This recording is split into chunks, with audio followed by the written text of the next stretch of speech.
Assalamualaikum warahmatullahi wabarakatuh. Alhamdulillah.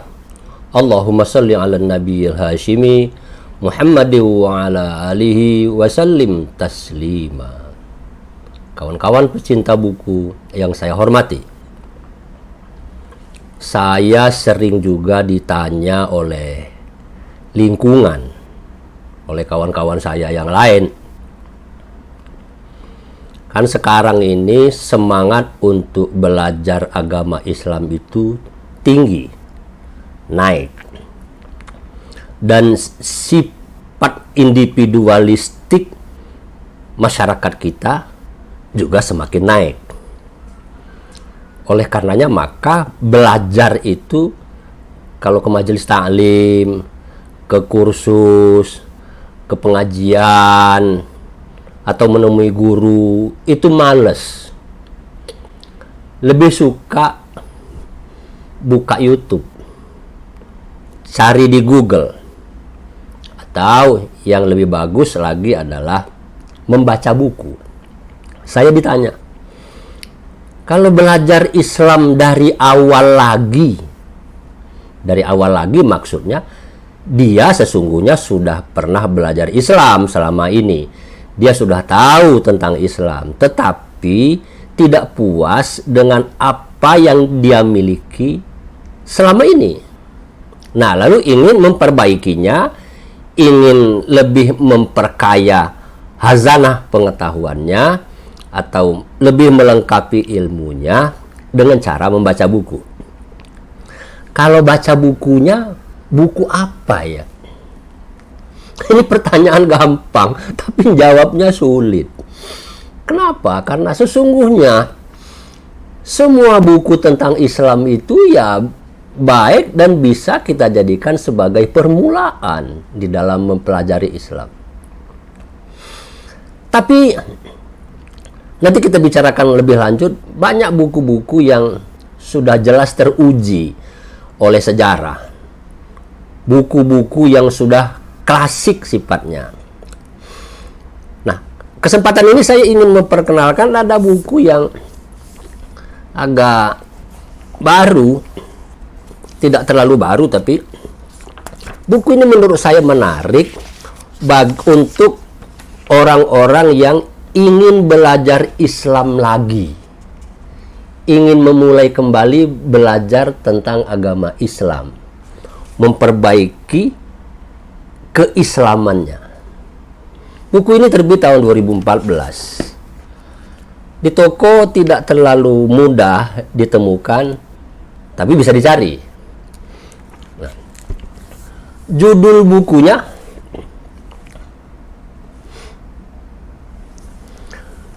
buku ini bahasa Indonesianya adalah Penyucian Jiwa dalam Islam oleh Dr. Ahmad Farid.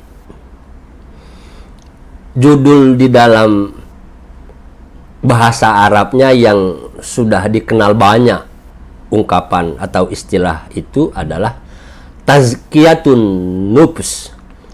Tazkiyatun Nafs. Di berbagai tempat disebut sebagai Tazkiyatun Nufus. Di sini dituliskan Tazkiyatun Nafs, penyucian jiwa dalam Islam. Diterbitkan oleh penerbit Ummul Qura. Di dalam buku-buku Islam selalu saja, paling tidak berdasarkan pengalaman saya tidak pernah menemukan yang lain. Islam itu disajikan pertama kalinya adalah tentang bersuci, toharoh. Nah, toharoh ini nanti dengan berbagai perspektif. Toharoh dalam pendekatan teologis, pendekatan ketuhanan, itu menyangkut iman, membersihkan diri, mensucikan diri dari godaan setan, godaan iblis, mempertuhankan, mengakui hanya Allah lah sebagai ilah. Itu pendekatan teologis. Tapi ada pendekatan fikih. Pendekatan fikih itu toharoh atau bersuci dimulai dari bab air. Bagaimana mensucikan diri? Ya harus pakai air. Air itu terbagi kepada dua. Kira-kira gitu kan ya? Air yang bisa air yang suci lagi mensucikan, ada air yang suci tetapi tidak mensucikan. Maka nanti naik ke pelajaran berwudu. Itu toharoh. Ada perspektif lain. Perspektifnya adalah perspektif tasawuf. Perspektif tasawuf itu adalah yang disucikan, yang dibersihkan pertama kali adalah hati. Hati, kolbun kita ini yang harus kita bersihkan terlebih dahulu. Nah, belajar Islam harus mulai dari toharoh itu. Boleh dengan pendekatan ketauhidan, boleh dengan pendekatan syar'i, fikih, boleh juga dengan pendekatan tasawuf. Mana-mana boleh, mana-mana baik. Jalan masuknya untuk mempelajari Islam bisa begitu. Buku ini menurut saya lebih dekat ke tasawuf, tapi penyajiannya ringan, enteng sekali, bahasanya bagus menurut saya. Umpamanya, bagian pertama buku ini dituliskan tentang gizi hati. Nah, biasanya kita kalau bicara gizi itu makanan untuk biologis, untuk badan kita. Tapi ternyata buku ini mengatakan bahwa hati kita juga perlu makan. Hati makanannya harus yang sehat dan yang bersih, yang suci juga. Jangan asal masuk ke dalam hati. Gitu kan ya? Di bagian pertama disajikan oleh penulis buku ini tentang bagaimana membersihkan hati. Membersihkan hati artinya merawat, mengkonsumsi makanan-makanan hati ke dalam diri kita dengan kegiatan-kegiatan yang baik, dengan prasangka yang baik, bukan yang mengikuti ajakan iblis. Oleh karenanya di sini dituliskan sebagian pertama adalah kita harus kenal penyakit hati itu apa. Penyakit hati. Penyakit biologis bisa gampang diobati.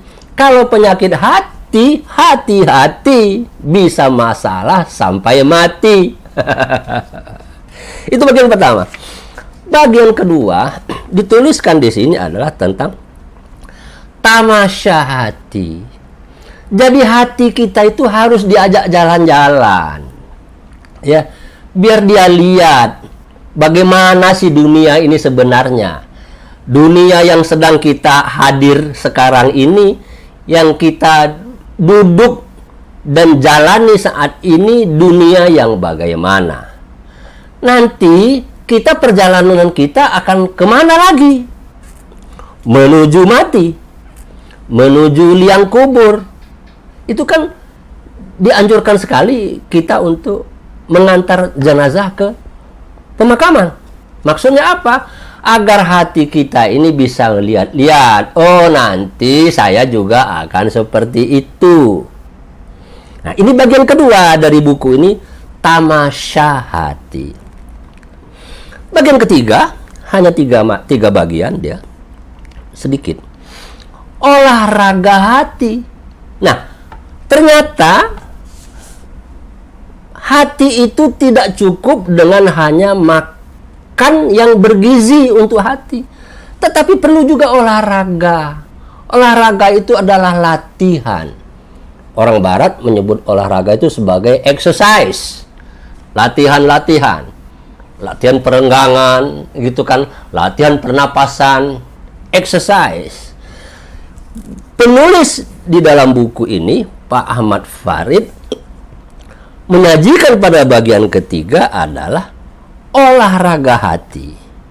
Olahraga hati itu dituliskan di sini antara lain umpamanya bagaimana agar amal itu tidak sia-sia.